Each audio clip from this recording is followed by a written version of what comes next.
Okay, so let's just strip away the the lies, and name one thing. Some of the finest fathers alive, the men who grind through exhaustion, who work two jobs so their children never feel the absence of safety, are the same men courts, ex-wives, and public opinion casually brand as deadbeats. The paradox isn't an accident, it's architecture, and the machine runs exactly as designed. Divorce doesn't end marriage, it amputates fatherhood.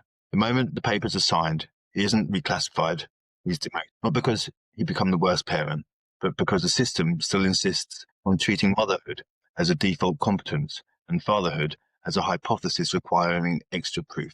Overnight, the man goes from full-time parent to weekend tourist, the protector to state-regulated funding source. Not because he's changed, but because the system recalibrated him downward. His money is mandatory, his presence is optional. A good father says, I'll pay and I'll stay. The system responds, we heard the first part and the second part is decorative. Child support is enforced with the enthusiasm of tax law, but parenting time, it's an afterthought, a courtesy. We'll see. If she obstructs, relocates, manipulates, weaponizes the children, nothing. The law shrugs. The police avoid it, the courts postpone it. He is penalized for missing a pound, and she is excused for missing the truth. Parental alienation gets treated like comedy instead of cruelty. When the mother blocks access, it's framed as protecting the child. When the father does it, guess what? It's framed as, well, it's abuse. One is sanctified, the other is criminalized. So the child grows up hearing one monologue. Your dad left. Your dad didn't care. Your dad chose his new life.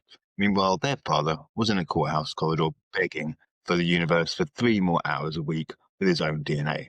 And fatherhood has become a business model. Let's speak plain arithmetic. He pays outlay. He pays child support. He pays legal fees. He pays for the home he no longer occupies. She receives financial stability for severing the relationship. He receives emotional execution for attempting to preserve it. This is not parenting. This is an economy built on the carcass of a family. Children pay the compound interest. Society chants best interest of the child, like fair, while every data point screams like a siren. Children without an active father face higher rates of crime, depression, poverty, pregnancy, addiction, dropout, the full suite of human fallout. So when a good father is miscast as deadbeat, the tragedy isn't just his. The child loses their anchor, the family loses its spine, society loses its future adults and gains future statistics. Good fathers do not abandon their children.